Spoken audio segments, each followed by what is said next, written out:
Pak dengan kegiatan sore hari ini dengan Piala Kasat Liga Santri PSSI tahun 2022? Seperti apa? Pertama-tama saya atas nama seluruh Forkopimda menyampaikan terima kasih kepada Pak Kasat yang telah membuat Liga Santri yang saya kira baru pertama kali diadakan seperti ini, di mana mempersatukan santri-santri yang selama ini tidak terlihat main bola kompetisi seperti ini, dan ini mempersatukan semua kekuatan santri di seluruh Indonesia, terus Makassar dengan 9 pesantren dan 9 tim yang berlaga dari 80 lebih tim di Sulawesi Selatan.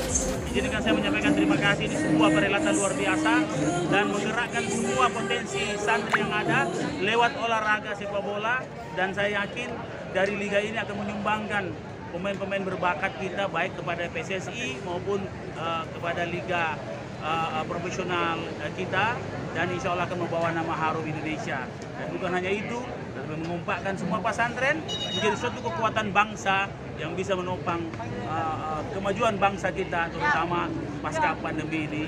Recover together, recover stronger. Terus langkah-langkah apa yang akan diambil oleh Forkopimda Kota Makassar dalam hal olahraga yang lainnya, Pak? Ya, saya kira kami ini adalah Forkopimda yang kompak, yang selalu mendukung kegiatan-kegiatan positif.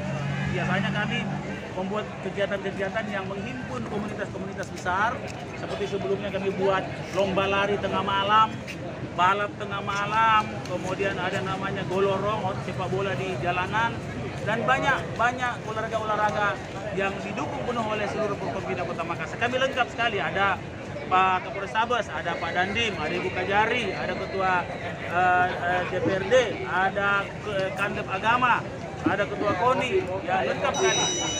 Terima kasih.